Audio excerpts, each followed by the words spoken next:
All right, it's always a good time talking Miami football with Cam Underwood from State of the U.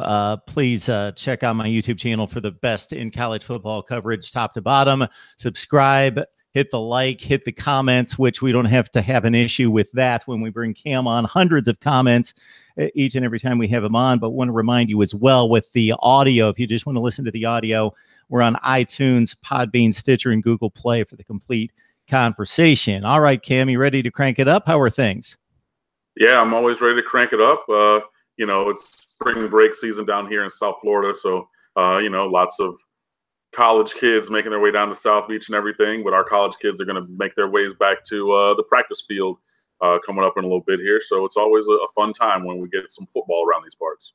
I can't say we're getting any doses of spring up here. We had a better February than March. March is looking like January 15th right now. It's just incredible. Just buried in snow.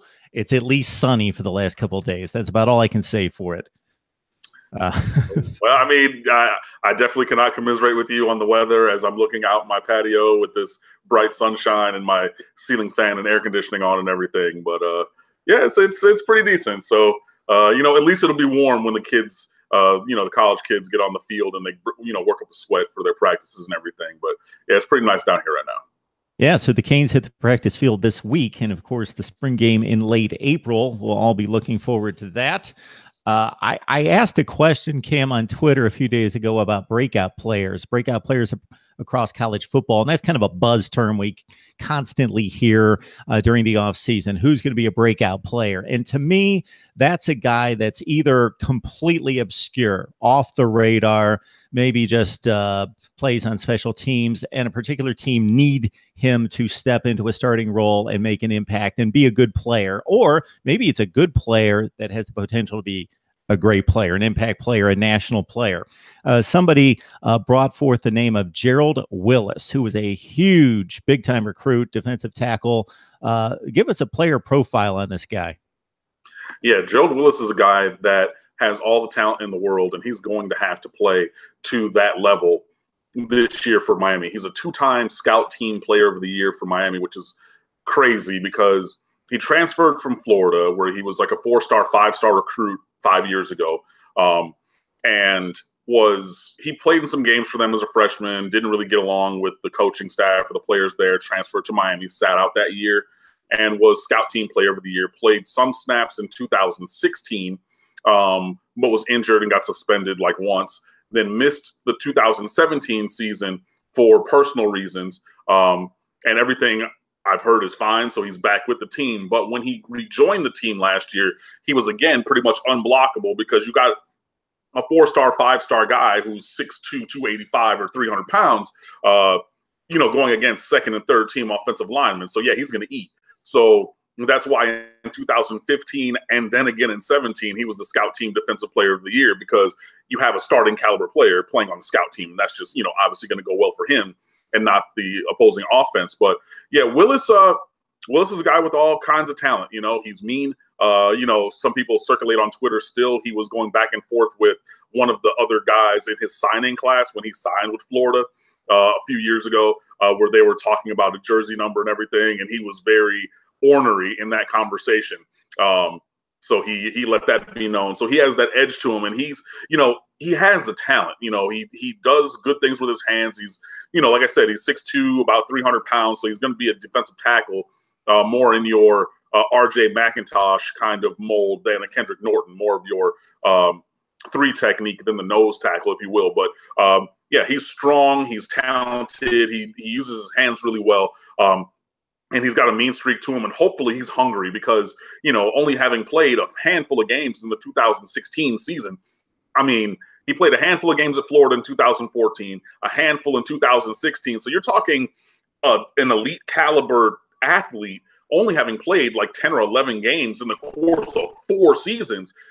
And he's a 5th-year senior now. So even though he missed last season, he does not have 2 years to play. He only has 1 year left of eligibility because your 5-year clock is your 5-year clock. And he doesn't have like a medical hardship, I don't think, to get another year.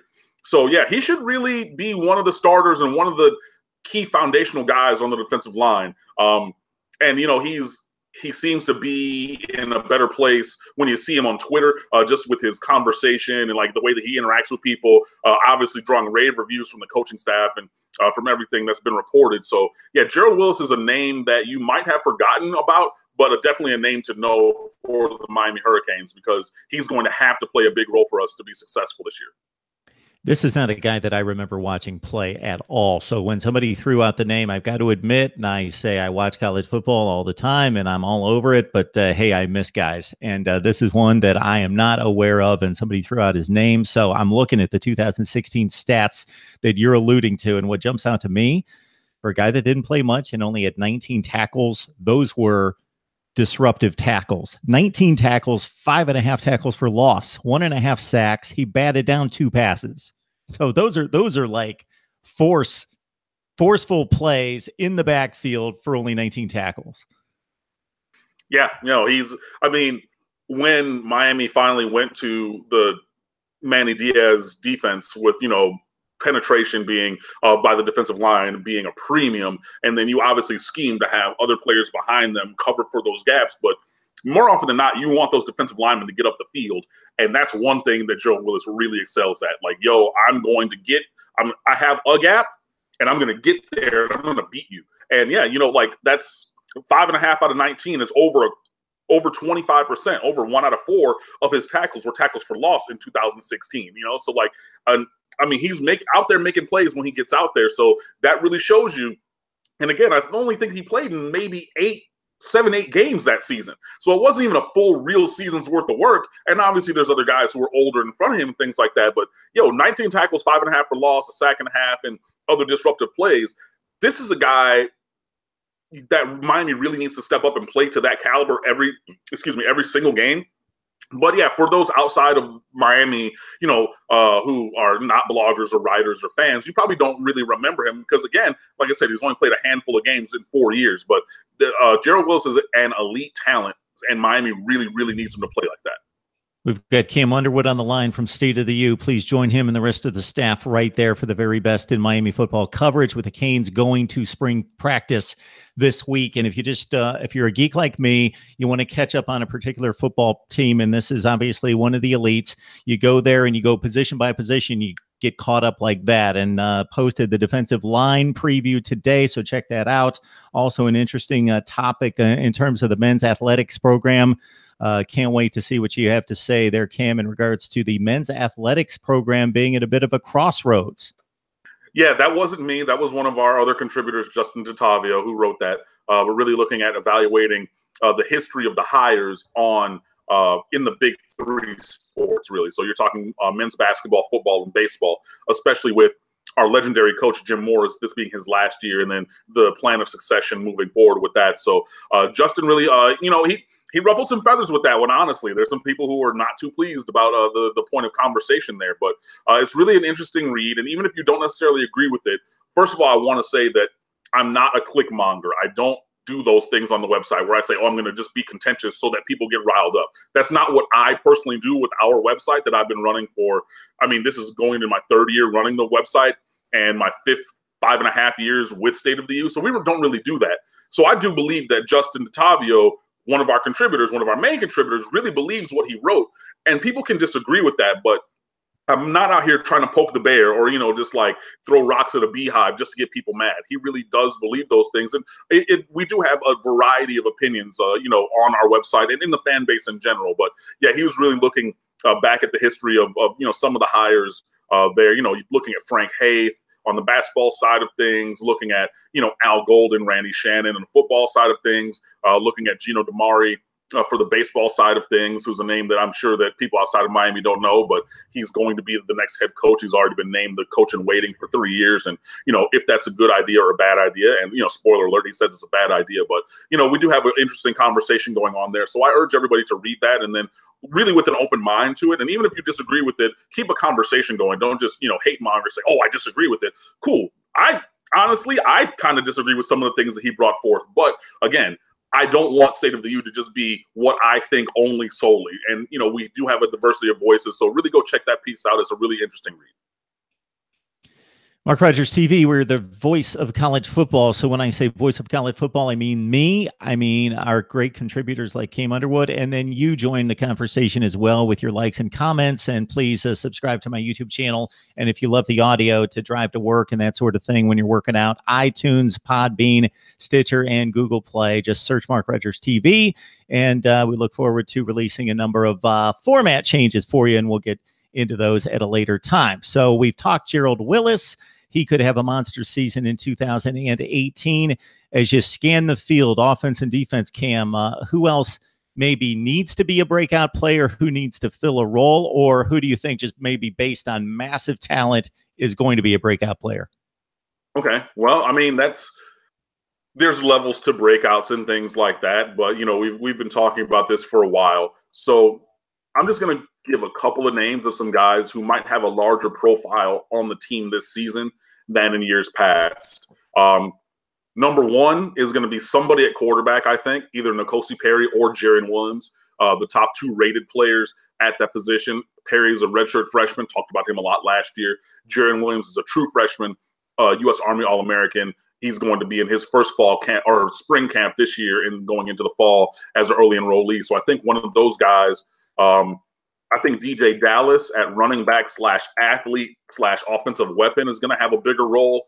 I think five-star freshman running back Lorenzo Lingard is going to have a big role.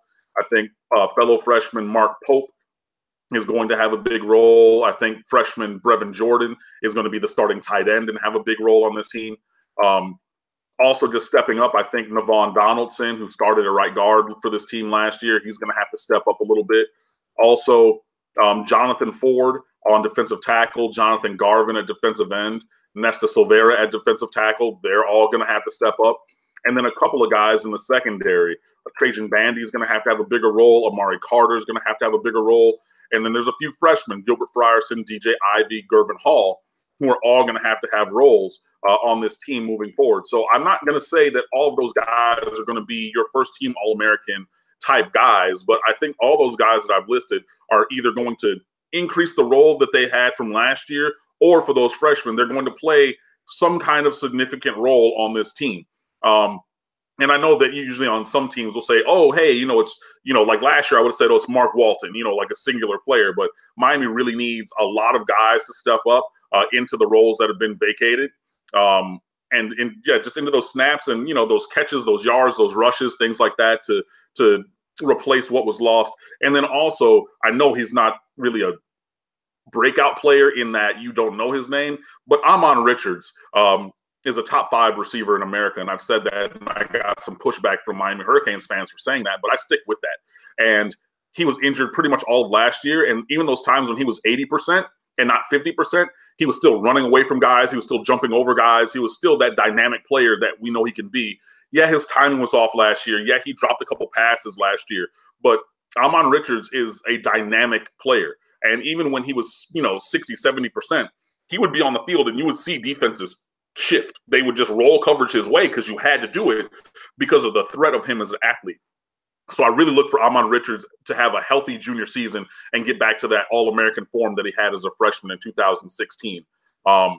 So I know that there's a lot of names, probably more than any other person has given you, but across pretty much every position group, Miami has multiple guys who are going to need to step up, and those are the names that I'm looking at to do so. We got Cam Underwood on the line from State of the U. We got to join him right there and the rest of the staff for the coverage of Miami football, in particular, of course, the baseball season in full gear as well. I'm counting, Cam, it's a quick glance, 174 comments since the last time you were on to my YouTube channel. So thank you for supplying the knowledge and the insight and the conversation here. I always enjoy the conversation here with Cam. So we go to the mailbag. So 174 comments, and that was, I didn't even finish. And so I'm going to gather up 3 topics here, Cam, and hit you with them. People love the quarterback debate, and it kind of morphs into the play calling, and you know what the deal is there. Malik Rozier not necessarily hitting the standards that people had wanted him to hit, especially considering a 10-0 start. So let me kind of gather up with the hopes of N'Kosi Perry and Jaron Williams, obviously fighting for the job. We've got one particular viewer who comments, this is Firesight. He says, man, I just don't see Rick playing Perry for the first game against LSU. Depending on how that game goes will determine if Perry plays or not. Yeah, that's a fair comment. And I think that it's more about the process than the team that we're facing there. If you remember last year, I thought that Rozier was going to win the job coming out of camp, but eventually show that he wasn't really great and Perry would take over. Now, Miami won their first 10 games, so there was enough lipstick on the pig, if you will, to kind of push it forward. So they're like, well, we don't have to play the young kid. And maybe Perry wasn't ready by all accounts. But I think that the end of the season is more emblematic of who Rozier is, and all those bad first halves and those terrible starts. You know, I think he went 4 for 15 for 34 yards in the first half against Florida State. We won that game and he threw 3 touchdowns in the second half, but like that was pretty much par for the course. If you look at all these kind of games, they were terrible. I mean, it was very clear. First half Malik, second half Rozier. Like, I mean, he you know, I'm sure that he's a fine person and everything. And, you know, like, yeah, I'm a Hurricane because I went there and everything. And yeah, but like, I just don't see him being really different than who he is. I don't think that all of a sudden you're going to shorten up that outfielder's throw from baseball. And it's funny, I was listening to a podcast on another website, and they're talking about how Rozier has this long motion because he played catcher. I played baseball.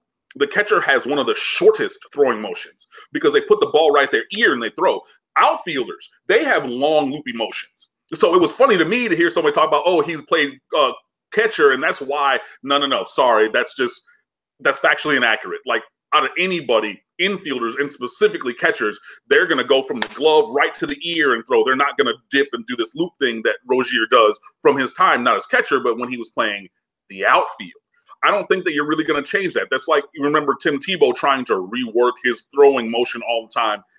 But you're going to go back to what's natural. You know, Mike Tyson, said that everybody has a plan until you get hit in the mouth. So, you know, metaphorically hit the mouth and actually, you know, literally, because you're out there on a football field, somebody blitzes around the corner and hits you. All of a sudden, all those training sessions against air go out the window and it becomes survival. And I just don't see Rozier changing the native state of who he is. Now, I do think that we're probably going to see another quarterback this year. I said the same thing last year, but I don't think Miami is going to go on such a run of 10 or 11-0 before Malik becomes the Malik that we saw at the end of the year. I mean, 44% passing in the last 3 games. You know, you throw that slip screen directly to the defensive end from Wisconsin, and everybody who want to comment and say, oh, it's a timing route, you throw it on faith and hope. You have eyes in your head and a brain that works. And if you see that McDermott doesn't get the cut block on the end, which he didn't, and that's a factor, but 52 did not do his job on the block, and you're looking directly at somebody wearing a white jersey when we're wearing our black joints, you don't throw that ball. I'm sorry, like, you looked that way, you know, it's just one of those things. But I mean, and going back to the original point of the question about Perry not playing or Rick not playing Perry in the opener, I think that Rick is going to play the best player regardless of when it is. And if a change does need to happen, a change needs to happen. But if Perry goes in there, or Williams, or even Weldon goes into the spring, really balls out, goes into the fall and wins that job, that player is going to play. And I think that's the way that it should be. So, I mean, N'Kosi Perry already had a redshirt year. So you're not saving eligibility by not playing him in the opener. But if it's him, or if it's Rozier, and Rozier proves me wrong and he changes the native state of who he is, and he's incredibly accurate, and he has a throwing motion that's not one of the longest I've ever seen, and he gets accurate in all these kind of things, hey, more power to him. I just don't think that's going to happen. And whether Perry or Williams or Weldon or whomever is the quarterback in the opener, I think that that's more about the process of them developing as a quarterback and less about who we're playing in the opener this year, which happens to be LSU, but it could be anybody. Kim, I've got 3 other quarterback comments gathered up here. You may have already hit on this to a certain extent. I believe you have, but certainly if you've got anything else to add. Martin Rosario says, I'm putting money on N'Kosi to start and Jaron redshirting. Alex Smith, I'm excited for Perry. I like him to take the starting spot from Rozier. And then Merck City gets a little bit more in depth on Rozier's issues here. Pretty much one read and run, didn't see blitzes coming, wasn't reading coverages, left so many wide open plays on the field. 80% of our games should have been blowouts, but that's what happens when you're not studying and prepping, putting your defense in bad situations or leaving them on the field 30 plus minutes every game. Yeah, and to the last point first, and I mean, because the first two are both basically saying that they want Perry to be the quarterback, and like, fine, that's cool. I mean, I want Perry to be the quarterback as well, and if he earns that job, great. If he doesn't, fine. But really, on the end, I'm not going to sit here and say that Malik Rozier was not studying, that he wasn't doing the mental work needed. He wasn't out there in practice. I'm not going to demean his process like that.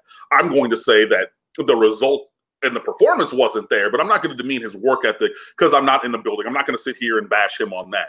Now, if you want to talk about leaving plays on the field, I'm here all day because he was inaccurate. He's throwing balls behind people. He's out there throwing ground balls to wide open guys. You're missing guys wide open in multiple games. You're leaving the defense out there quite often because you have these games of poor accuracy, which can be a half or three quarters in many games. And in the last 3 games of the year, it was pretty much the entire game. But there's some of the defense goes in that as well of, stopping teams on third down, even third and medium, third and long. So it's not entirely on him, but the one read and go kind of thing, when you call a play, everybody's not reading the entire field.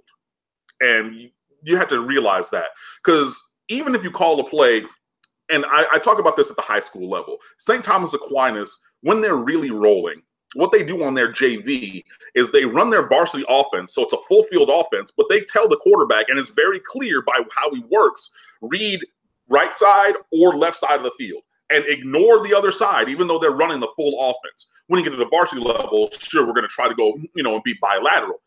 Even at the college level now, you can have a full field play that's going to have, leverage to, left side, right side, short, intermediate, and deep route. So you're going to hit all these different levels. But if Mark Richt is saying, work the twin side, work the trip side, work whatever side, if coach tells me to do that, I'm going to do that and ignore the other side because he told me to. Now, some of the great quarterbacks are able to, work the left side and glance back to the right side and throw a 60-yard touchdown like Brett Favre used to do against my Lions all the time. But clearly, everybody can't do that. So sometimes I do think that Malik does miss reads because we've seen it. I think that the real problem for me is for an athletic quarterback, he misses more reads in the read or the zone read game, the read option game, than I'm comfortable with. Because if you're reading a defensive end, you need to know the right read on give it or keep it. And in that you can run, and we saw when, we beat Virginia Tech, we beat Notre Dame, in the heart of the season, how Malik's legs were such a weapon for this team. You cannot keep making those wrong reads. Now, obviously, I want all the right reads. I want running, I want passing, I want accuracy, I want all those things. But the run reads being poor, that really was a thing for me that was a challenge for him, because if you miss a throw, you're still 2nd and 10. If you miss a read on the run game, you're now 2nd and 14, 15, 16, because we're running out of shotgun all the time. And that is more challenging because then, to be successful on your success rates, you need half of the distance on 2nd down. So if I'm 2nd and 16, now I need an 8-yard run or pass. Then that still leaves me at 3rd and medium or long, as opposed to an incomplete pass, 2nd and 10. I get 5 yards, I'm at 3rd and 5, which is, or a 6-yard, 7-yard play, which leaves me in 3rd and 4 or 3, which is way more manageable. So, there was a lot of that went on last year. And the frustrating part about it is, opposite of that, Malik Rozier would find a perfect throw in like the middle of one drive. Like there was that seam route to Dale Harris in the Virginia game that was 44 yards, dropped it in a bucket, and it was a perfect throw. Like I don't care who you are. It could be any quarterback who's ever lived with any name. That throw was as elite a throw as you will see. But then you throw a ground ball to a wide open guy on a curl route the next drive, and he doesn't even get. And I'm like, what are you doing? Like, there has to be some kind of consistency. So, the highs were really high with him, and the lows were like, whoo, boy. I mean, well, you all saw it, but I mean, yeah, I'm not going to sit here and bash his process and say he didn't do the work needed.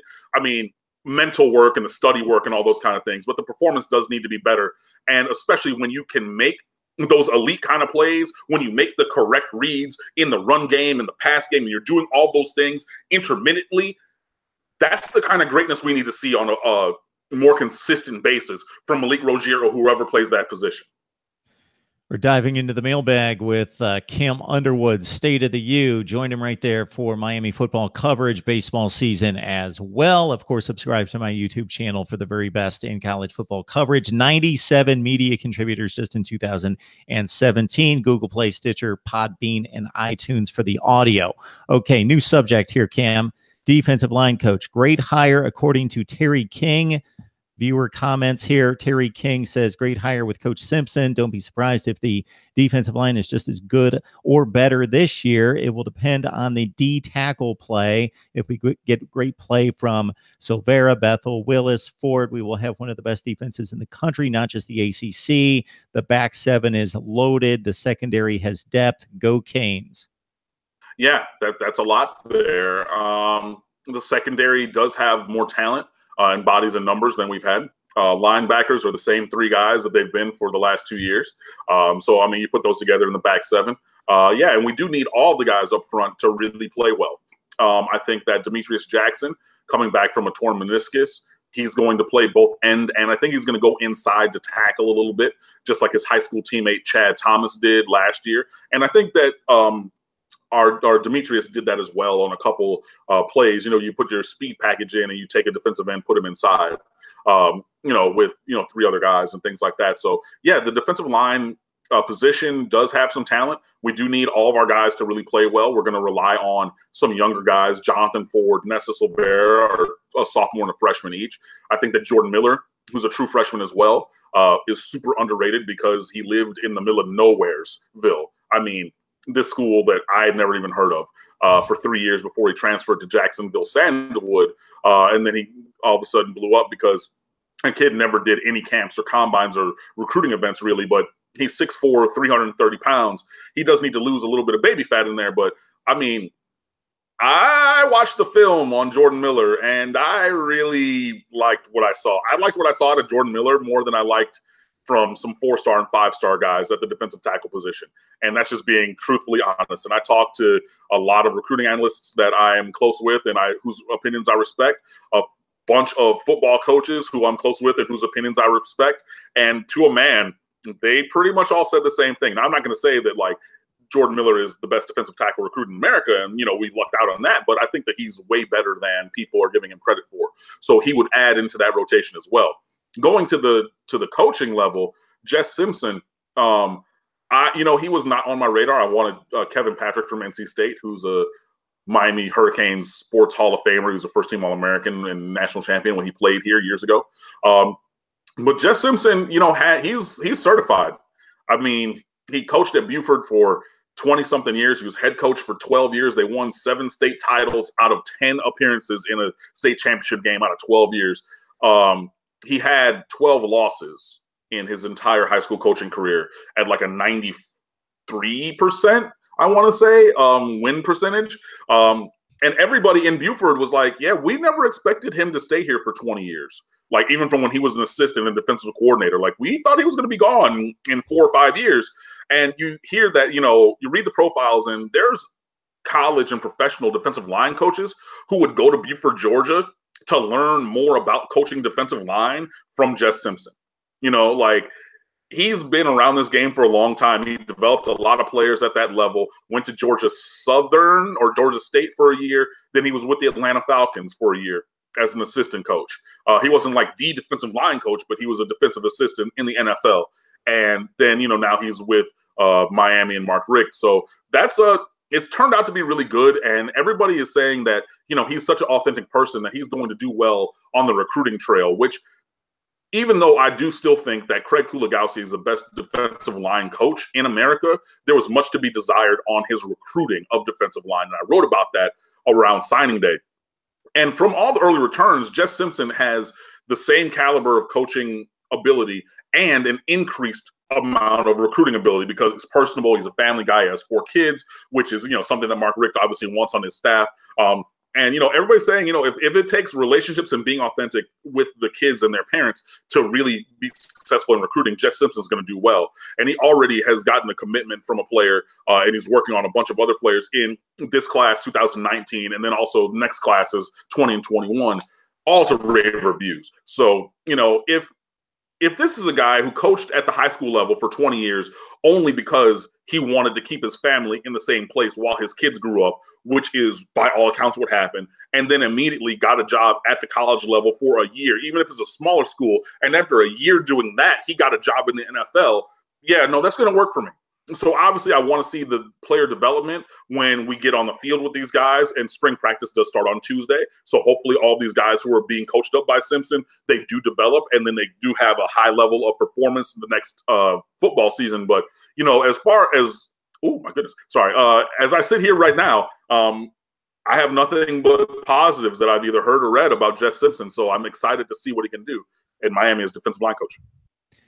We are deep into the mailbag with Cam Underwood from State of the U, with over 200 comments coming in since the last time Cam was on, and we've had a number of Miami contributors since then, but over the last couple of weeks here on Mark Rogers TV. So if you love college football, I got to say it, subscribe to my YouTube channel and also the audio if you're just looking to listen, Podbean, iTunes, Stitcher, and Google Play, of course. So before I read the hater mail to conclude here, Cam, I'm going to review the season real quick. 10-0 start. Not all the wins were pretty, but go to any team in America. I don't care if it's Alabama, USC, Ohio State, Clemson. They don't win them all pretty.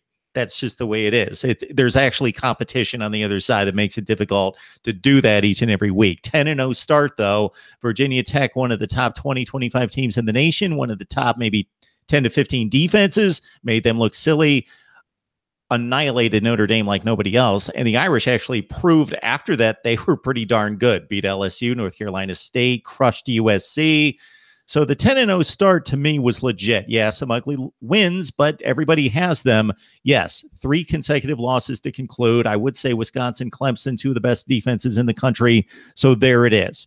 We know what happened with the offense and with the passing game, and Amon Richards hurt, and Malik's ineffectiveness and so forth.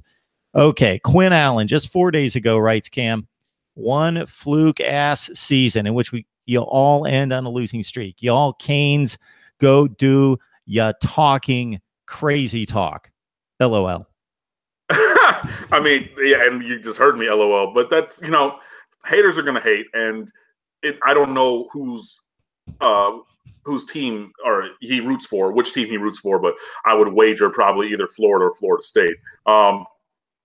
I don't think that it was a fluke. I think that there were some fluky things that happened, but overall, if you go up and down the schedule, Miami was the more talented team across the board. And then even in the Florida State game, because Florida State was missing some guys, obviously, like DeAndre Francois, their starting quarterback was out and things like that. They had, a couple younger guys who had some talent, but I mean, obviously I'm taking, and not even being a homer with it, I'm taking Miami as the more talented team in pretty much all of those games.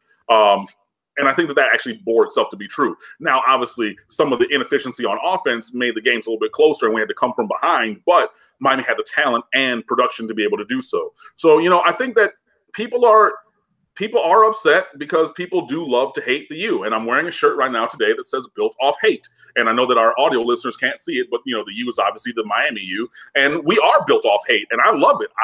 Let's be jerks. I do not need to be the fuzzy, cuddly, everybody's favorite squad. You can hate us. And I know that Virginia Tech hated us because they blew us out 2 years ago, and then they came down to Hard Rock Stadium last year and got blown out. And then, we lost to a bad Notre Dame team in 2016, and they came down and they were talking all that noise, and you heard that pregame video from their offensive line coach talking about, oh, they're not going to put up the effing turnover chain against us, and we're going to bully them, and da-da-da. The only reason that they got points in that game, in that 41-8 blowout, was because defensive linemen got greedy and they were they were stat chasing. And I was lucky to be with another State of the U contributor, Matt Washington, who came down for that game. And we were sitting in the first row, right on the 20-yard line there, because Matt bought the tickets. Like, I didn't spring for that, but he's rich. But we're sitting there, and it was so close to the bench that I could hear Craig Kuligowski and Manny Diaz ripping a new one into the defensive line because they were not playing their technique or their discipline or their assignment because Miami was already up, by 5 touchdowns. So, okay, cool. It's a party. I'm just going to run around and do what I want to, not be sound in the state of the defense. And that's the only reason that Notre Dame even got any points. So, people can hate, and that's fine. But, Miami has the talent, first of all, to beat LSU in the opener and then have another 10 or 11 win season. And let me set the record straight. I know Arkansas State is still talking stuff, and they've sued Miami about canceling that game. That's the only reason that Miami did not have 11 wins is that game was not played because of Hurricane Irma. Otherwise, Miami Hurricanes have an 11-win season, and they have the talent to do so again this year. So I know that it's uncomfortable for people who have not seen Miami be good in a while, and everybody still talks about Miami because Miami has been and will be relevant because of our championship pedigree and your favorite NFL team having 2 or 3 Hurricanes on it to this day. But, I'm fine with that comment. Like, yeah, if you want to call it a fluke season, whichever team you root for, then call the athletic department, get your athletic director to call Blake James and have us put on the schedule. If you're a Florida fan, then you get Miami in the 2019 season opener for the only time that you're going to play us in forever because you've only beaten us one time in 30 years in my lifetime, and we're going to beat you again in 2019. Florida State was talking all that noise. You caught that crispy L on that last-second touchdown on your best defensive cornerback last year, and you're going to get beat again. And whichever team you are, whether it's Texas A&M in 2023 and 24, whether it's Michigan State in 2020, 21, whoever it is, all you got to do is line that up. And I know that we're playing Alabama off in the future. I don't have really anything to say to Alabama because they're the standard and they're big and they're bad. And yeah, I want to play well, but obviously I don't have that same. I don't go in saying, yeah, we're going to beat you guys. I believe that we will, but I think it's a different kind of thing. But even Alabama said, yo, we're going to line it up with them because this is the Miami Hurricanes. So if you are a hater, just like my man who said that, oh, it's a fluke-ass season or whatever, fine, we're a fluke. And if you think that we're flukes, then line it up, go on the football field, put your team against my team, and we'll see who comes out fluky at the end. I love those series, though. You're talking about LSU coming up in the opener, and even if LSU's a little bit down, they throw talent out there, just like top 5 talent, even if they don't pull it together and have a quarterback and all that. Just in terms of watching athletes run around, LSU, Miami, you just want to see athletes just be freakish and jump and run and do all those things. That's a game. Michigan State, I love the Big Ten power and Miami. We saw it with Wisconsin, Miami. I love the Texas A&M series because Jimbo should have them rolling if he does what he's expected and paid to do with that monster contract. And then you mentioned Alabama. So, hey, that's just great college football. I'm going to look forward to it.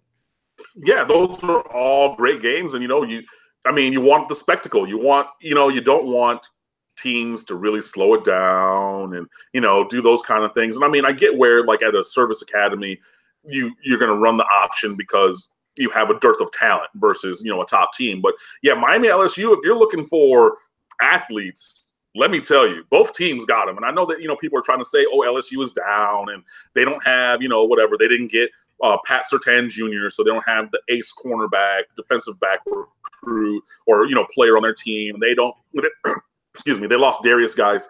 They still got some bad dudes on that team. And Miami got some bad dudes on this team. And we're loaded at running back. We're loaded at wide receiver, offensive line developing. Just like the other commenter said, that the back 7 on defense is stacked. Or hopefully our defensive line, obviously progresses. Offensive line, look, that game is going to be a good game, and that's going to have the elite kind of athletes that you expect from Miami and LSU. So, yeah, I'm excited for that game. I'm excited for all those games. But, again, my main objective, my main point, the main idea of that rant, if you think that Miami is a fluke team, have your team play my team and then come talk to me at the end, period. He is Cam Underwood, State of the U. This is why we have him on. It's knowledge, information, insight, but then icing on the cake, passion, love it. So check them out, State of the U. Again, if you're a nerd like me who just wants to soak up the knowledge and the coverage and the personnel breakdowns, then you got to check out the positional units. Defensive line just released today, and some other ones out there as well at State of the U. Cam, you're invited anytime. Yeah, man, appreciate it. And we have our last 2 position previews, which are wide receiver and offensive line, going up tomorrow, Monday, the 19th. So you'll have all of the positions previewed on the site ahead of Tuesday's opener for spring practice. We have basketball, season recap stuff, baseball. We have a bunch of stuff going on. So you're always welcome to come by stateoftheu.com. We have a bunch of stuff, and we'll see you next time.